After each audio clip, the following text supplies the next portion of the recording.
Hello' guys, welcome to my YouTube channel learning with Pitu. যিহেতু কাইলৈ আপোনালোকৰ মেট্ৰিক পৰীক্ষাৰ অসমীয়া প্ৰশ্ন কাকতখন অনুষ্ঠিত হ'ব, গতিকে অসমীয়া বিষয়ৰ প্ৰশ্ন কাকতখনত কি ধৰণৰনো ব্যাকৰণ আহিব, ৰচনা আহিব। আৰু এই ব্যাকৰণৰ ভিতৰতে যিহেতু ৰচনা আছে, আবেদন, প্ৰতিবেদন, লিখন, ভাৱ সম্প্ৰসাৰণ, এটা শব্দত প্ৰকাশ কৰা, সমাৰ্থক শব্দ, সন্ধি ভঙা আৰু পতা, এইসমূহ আহিব। এইসমূহত কমন কেনেধৰণে পৰিবনো সেইবিলাকৰ ওপৰত আমি ডিছকাছ কৰিম।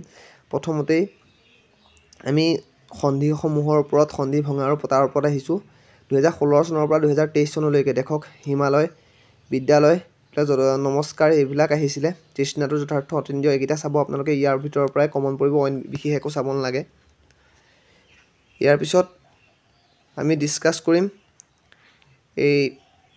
এইসমূহ খাই পাত ফলা, আলাসৰ লাডু, নদী ক, ভিলাই লৰমাৰ, এইকেইটাৰ ওপৰত ডিছকাছ কৰিছোঁ।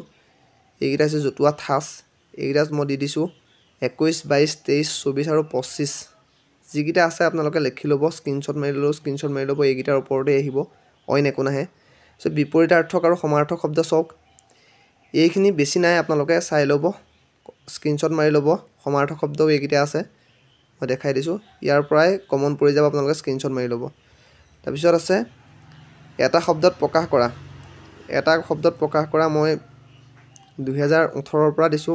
যি একেলগে পঢ়ে 24, 25, 26, 27, 28, 29, 30।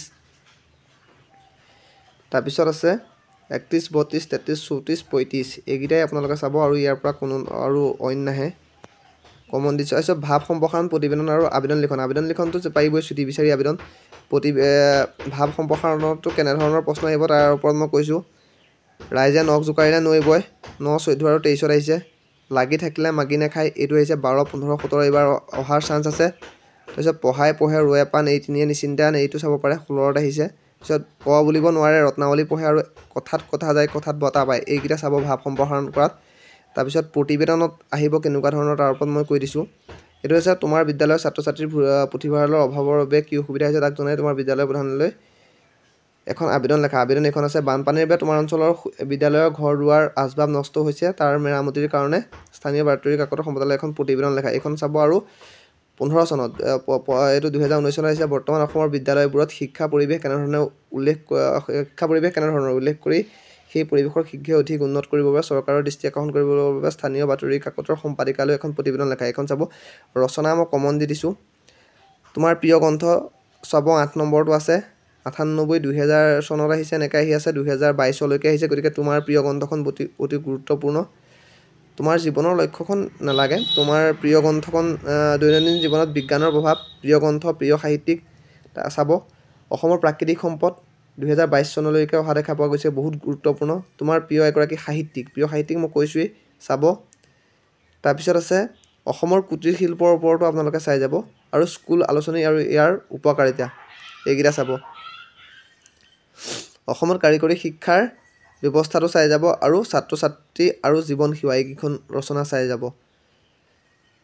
ইয়াকেই দিছোঁ, এইসমূহকেই আপোনালোকে চাব, আৰু মই যিমানবিলাক কৈছোঁ সেইখিনি চাব। আপোনালোকে ভাল নম্বৰ লাভ কৰিবলৈ পাৰিব।